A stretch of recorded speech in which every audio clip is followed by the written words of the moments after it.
Assalamualaikum sobat sekalian, bertemu kembali di versi blog. Setelah kita coba tadi untuk mengulas detail demi detail dari apa yang hadir di new Honda Scoopy 2020-2021, sekarang saatnya kita untuk mencoba nih sob, Honda Scoopy baru langsung di track track AHM Safety Riding Park atau AHM SRP di daerah Delta Mas, Jawa Barat. Ini tuh saya seneng banget sih akhirnya bisa kembali ke sirkuit AHM ini. Kita pernah nyobain beberapa pekan yang lalu atau beberapa bulan yang lalu ya, Honda CBR 250 RR, tapi tracknya agak sedikit beda yaitu kita akan coba di track course slalom yang biasa dipakai juga untuk gimkhana. Luas banget ini pokoknya, tapi di daerah sono kita lihat nanti ada kayak ramp atau kayak naikan turunan yang kemungkinan tidak akan digunakan pada saat tes Honda Scoopy ini. Langsung aja nih naik ke atas Honda Scoopy baru, yang walaupun kita sudah ketahui bahwa mesin dan sasisnya udah beda, namun saya rasain feel ergonominya tuh tidak banyak yang diubah nih secara drastis oleh AHM. Pokoknya yang biasa teman-teman pakai Honda Scoopy lama akan sulit merasakan perbedaannya soal segitiga ergonomi ini. Kecuali feel saat dudukin jok, yang menurut saya jok Honda Scoopy baru ini lebih empuk bila dibandingkan Scoopy sebelumnya. Kayaknya ada sedikit perubahan gitu ya yang dilakukan AHM, entah di joknya atau di busa joknya atau mungkin di covernya yang berubah. Cuman memang terasa lebih empuk, khususnya di daerah yang ridernya gitu ya, ada jok daerah rider. Beda banget sih bila dibandingkan Beat dengan Vario juga, karena juga joknya lebih lebar gitu ya, lebih lebar. Jadi kayak porsi luasan bokong kita yang menyentuh jok itu jauh lebih banyak gitu ya. Perkiraan saya untuk perjalanan sedikit lebih jauh atau teman-teman yang punya karakteristik bokongnya sedikit lebih gede akan punya potensi lebih nyaman nih pakai new Honda Scoopy. Nah, jok Honda Scoopy ini cukup rendah teman-teman sekalian, 74,6 cm ya dari tanah. Jadi walaupun nggak serendah Honda Genio yang bahkan sampai 74 persis cm, namun buat saya yang jangkauan kakinya cuma 75 cm ya, teman-teman mesti ngukurnya itu bukan tinggi badan sih pada dasarnya. Jadi jangkauan kaki mulai dari pangkal paha sampai daerah telapaknya gitu. Nah, kalau saya 75 cm jelas dapat dengan mudah menapakkan kaki saat menahan motor diam. Buat pengendara wanita pada umumnya kayak misalkan lady biker atau perempuan-perempuan atau ibu-ibu atau kayak gimana, kayaknya Honda Scoopy ini friendly banget sih buat mereka.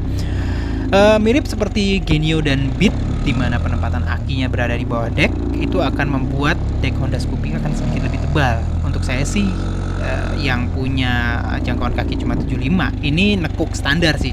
Cuman perkiraan saya kalau buat yang temen-temen yang jangkauan kakinya lebih panjang 80, 90 atau mungkin 100 cm bisa lebih nekuk lagi nih. Feeling nggak tahu deh, kalau sedikit lebih nekuk sih biasanya kalau agak lebih lama sedikit agak lebih pegel gitu ya.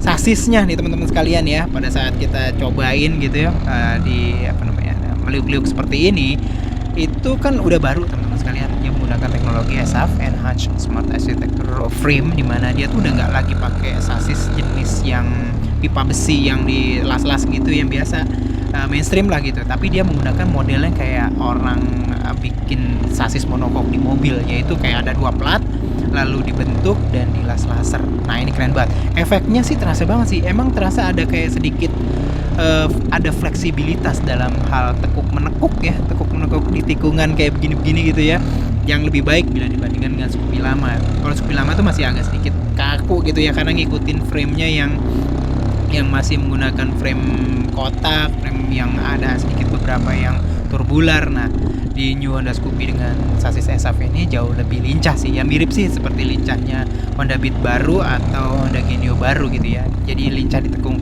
ke kanan dan ke kiri. Secara umum platform velgnya juga kan cukup lebar teman-teman sekalian ya, depan tuh 190/12, belakang 190/12. Ini membuat kayak kontak pad gitu ya, bagian yang kontak atau bersentuhan antara karet ban dengan aspal itu lebih luas, dan ini efeknya udah pasti membuat kita lebih pede dalam melakukan kayak menikung-nikung gitu ya, nikung sedikit rebah-rebah gitu ya. Buat yang demen banget sama cornering, Honda Genio Honda Scoopy ini menurut saya sih lebih enak sih buat nikung-nikung ya.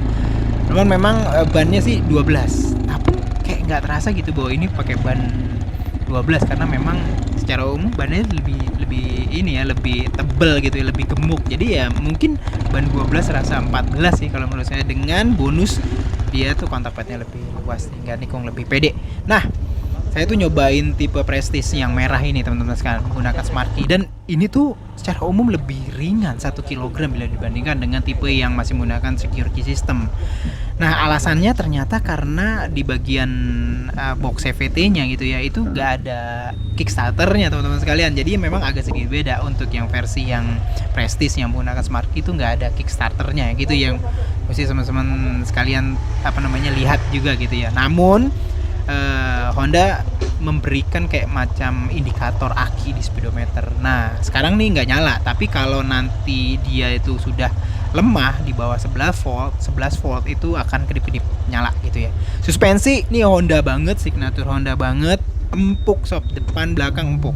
Dan memang saya coba tadi beberapa kali ngerem dan apa gimana itu nggak mentok, nggak ada terasa mentok, terutama yang depan ya. Biasanya kita hard brake depan itu nggak mentok karena mungkin travelnya itu sudah dihitung ya, cukup panjang gitu ya. Namun gitu ya, pada saat kita menikung dengan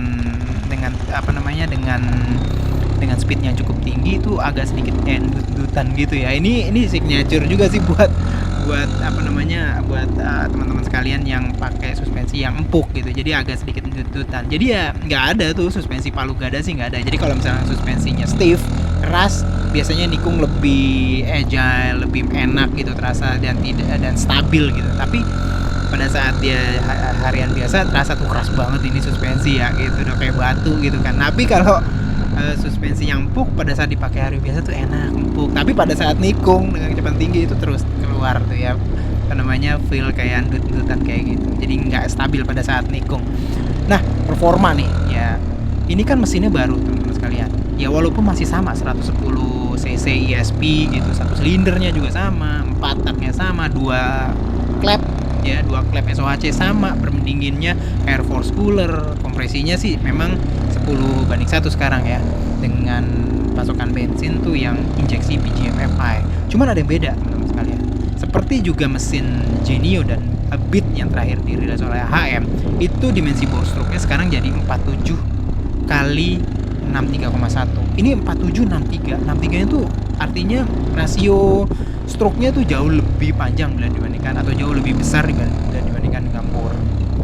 Teman-teman ada yang bilang bahwa ini tuh tipenya tuh long stroke atau overstroke banget, dan ini tuh diperlihatkan di hasil pengukuran dynonya, dimana itu power maksimumnya tuh 9 PS di 7500 rpm, dan torsinya yang menarik 9,3 Nm di 5500 rpm. Di mesin lama itu hanya 9 Nm di 6500 rpm. Artinya dengan mesin baru ini torsinya itu dinaikin 0,3 Nm, tapi rpm-nya diturunin. Artinya kita bisa memperoleh torsi yang lebih besar dengan rpm yang nggak perlu lebih banyak, dikail lebih tinggi. 1000 rpm banyak teman-teman sekalian ya. Dan ini efeknya adalah pada saat dipakai meliuk-meliuk gitu, itu terasa banget bahwa responsif, power yang kita butuhkan tuh keluar semenjak awal gitu ya. Pokoknya enak banget buat kayak nikung-nikung kayak gini, dan juga perkiraan saya kalau misalkan untuk stop and go lebih responsif lah dibandingkan dengan mesin yang dipakai di Honda Scoopy lama. Namun ada konsekuensinya teman-teman sekalian. Saya kan nyoba beberapa kali, mungkin ada sekitar 4 kali, 5 kali, 6 kali gitu ya, di beberapa spot straight ya, beberapa kayak spot straight yang nggak terlalu panjang. Nah, itu tuh terasa saat mesin meraung ya, terasa ya, walaupun nggak ada tachometernya, di sekitar putaran menengah di atas 5.000, mungkin lihat 5.000 6.000 itu kayak yang ngambar gitu, nggak terasa tuh nggak, jadi motor itu nggak terasa dikasih kayak power tambahan gitu. Kayak kalau misalkan kalau kita naik Honda Tiger gitu masuk di gear 6 itu udah kayak overdrive banget gitu.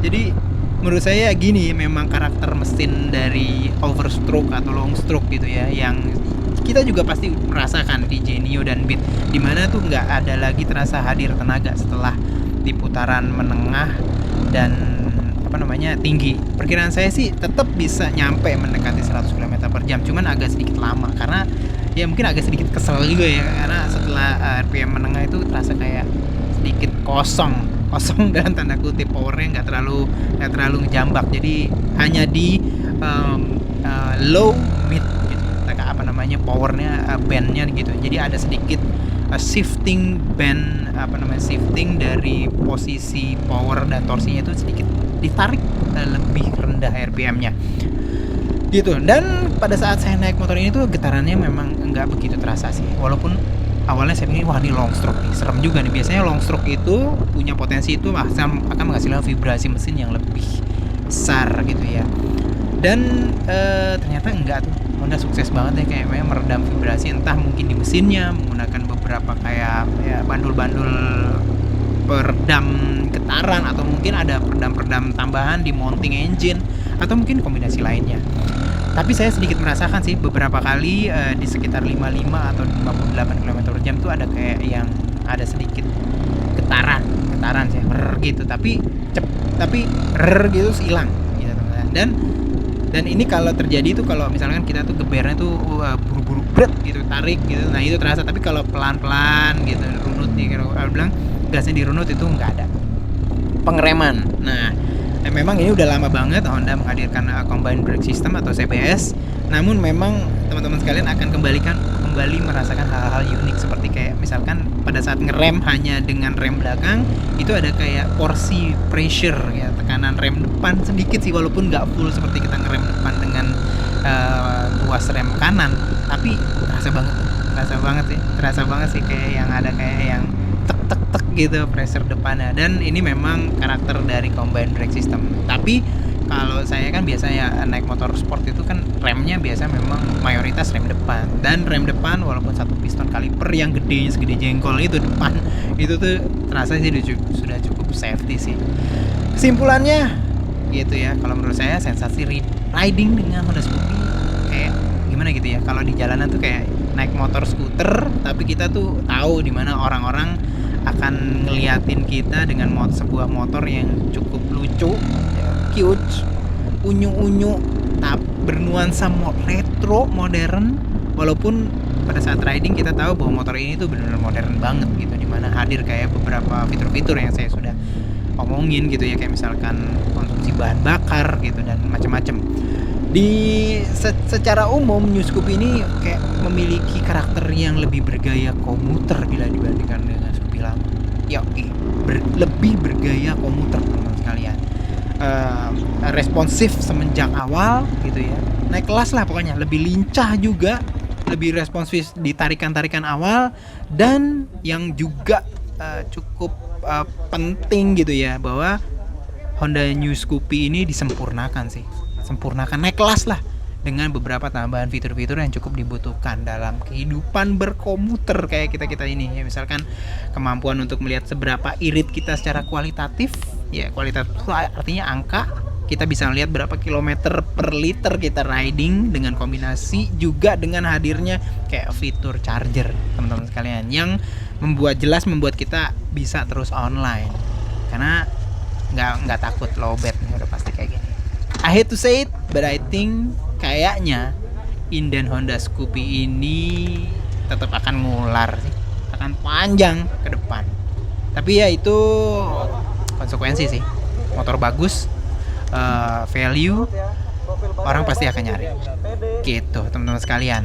Nah, ini adalah tantangan khusus buat AHM untuk meningkatkan nih line produksinya khusus untuk New Scoopy ini, biar orang juga nggak terlalu sulit untuk memperoleh produk yang bagus ini. Itu aja review dari saya, mudah-mudahan teman-teman sekalian bisa mendapatkan manfaatnya dan juga bisa menjadikan referensi pada saat teman-teman sekalian mau memilih motor di segmen ini. Itu aja, sampai bertemu di vlog dan review selanjutnya. Assalamualaikum warahmatullahi wabarakatuh.